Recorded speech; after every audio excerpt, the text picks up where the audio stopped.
Hello, online pipe community. Ethan, Parsimonious Piper. It is time for another Parsimonious Pipe. Today's pipe is a BBK, otherwise known as Brubu. It is a Swiss pipe with a wind cap.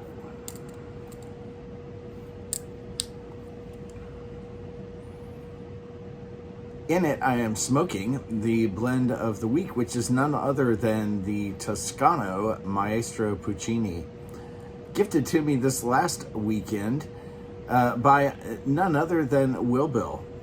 Absolutely a wonderful gift because it is nothing but Kentucky, American and Italian. And it is, I think, going to be a real favorite as I go through it this week. But we'll talk more about that on Tuesday.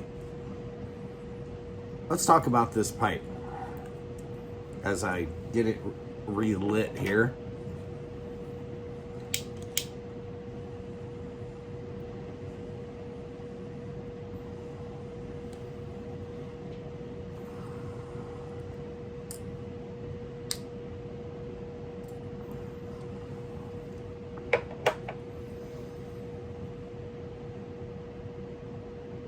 Brubu started out as the Brunner family in Switzerland back in the 1870s, is when they first began creating pipes.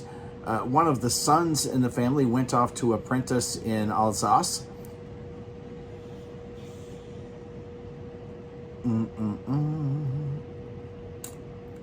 Just not enough airflow. We'll get to that in a minute.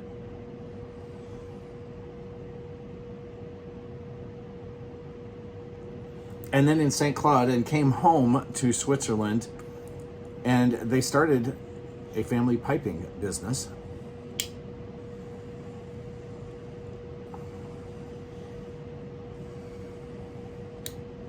All right, let's tamp this down. And I will tell you right off the bat,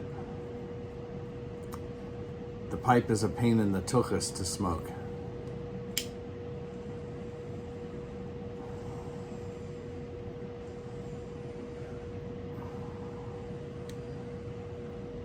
But I am nothing if not determined.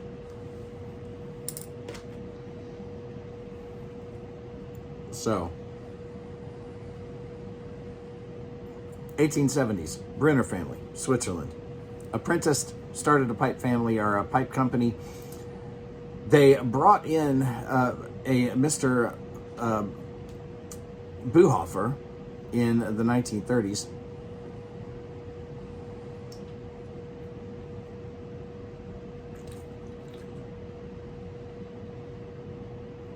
And by that time, the last 50 or 60 years, they had very well established themselves as one of the premier traditional Swiss pipe manufacturers. And they continued to do so with Mr. Buhofer. At that time, the company was renamed Brunner Buhofer Company, K in German, so BBK, or Brubu for short. Sometime in the 1950s, they transitioned away from making traditional Swiss pipes to making the classic European shapes. And so this pipe, even though it does not have the old style horn stem, it has a vulcanite stem. This pipe is probably from the 1950s or 60s or earlier at the very latest.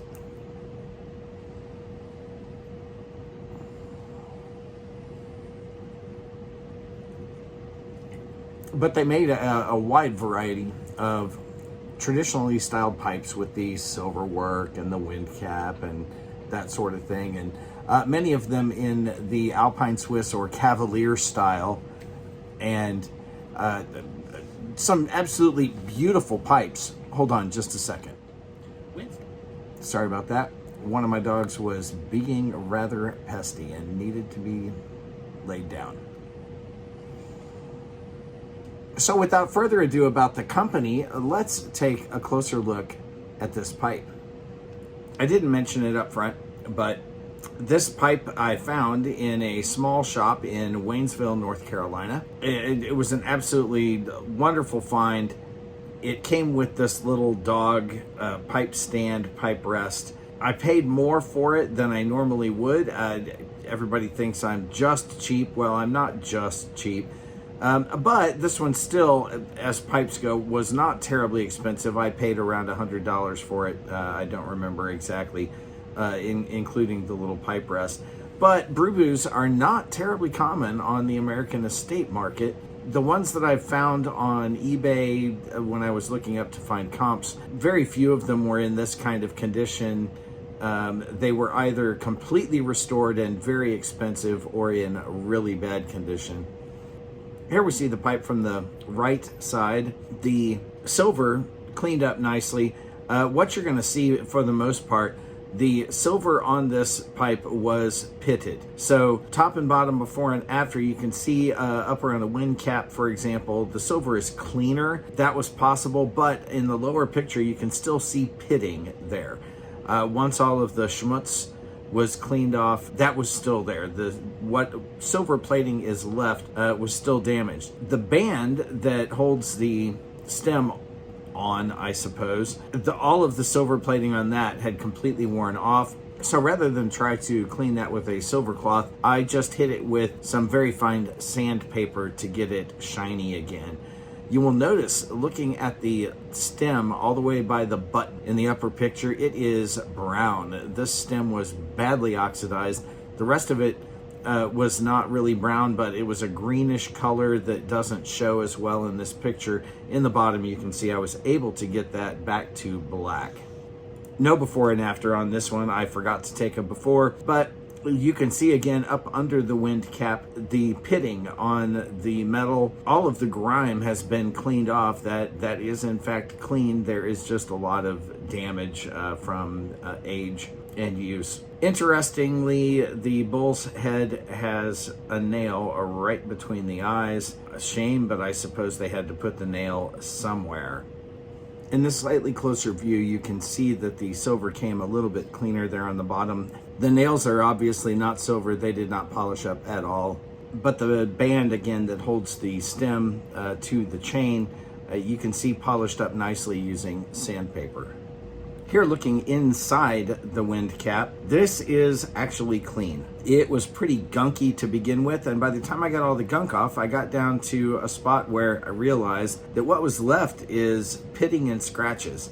It looks like somebody tried to clean this with a very sharp instrument and left scratches all over it. I suspect that if I use some fine grade steel wool, I could smooth that out, but then I would lose whatever is left of the silver plating on the inside there. The same thing is true around the upper part of that lid, that surrounding band. That's clean, it's down to metal, and again, I could probably polish it with steel wool or sandpaper if I really, really cared about making it shiny. In the below picture, you can see the stamping, BBK. The area where they did the stamping was looks like it was covered in some kind of a paint or lacquer, which is chipping away. I chose not to try and scrub that and repaint it, and instead just show the usage on it. Band, again, cleaned up nicely using sandpaper. And over on the right, you can see once more there's a little more of the green in the oxidation in the main part of the stem, but that heavy brown right around the button, I was able to get off. So, a very interesting pickup for my collection. I am an opportunist. When I see a pipe that looks interesting, I will grab it if it's anywhere in my price range. This is only my second smoke of it and will probably be my last for another year. I will probably smoke this about once a year when it comes up in rotation, and not more often than that, because quite frankly, it's a pain in the butt to smoke. That wind cap is right in your line of sight into the bowl, so you can't see when you're trying to relight or tamp. You have no idea what in the world you're doing. If the hinge were on the other side, that would be great, but they didn't do that very often. The hinge is almost always on the smoker side, not on the far side. engineering choice, a bad one. In terms of practicality, it just really would be more smokable if I could see what I was doing when I'm trying to relight the dang thing. And if it didn't, the other thing is when you're trying to relight it and you're holding it in your mouth, you tilt your head down at all, that cap tends to close right on your lighter, or before you can get a match in there to get it lit. It's just incredibly impractical. Cute, most certainly. Old, well, probably around 70 or 80 years. But this is not a pipe I would smoke every day. I can see why the French pipes that flooded the Swiss market wound up dominating them, except for tourists who buy these kinds of things. Well, folks, I hope this has been entertaining and at least slightly informative, if a little long for one of my Parsimonious pipe videos. But with that, light something that you like. Do it in a practical pipe. Enjoy your afternoon.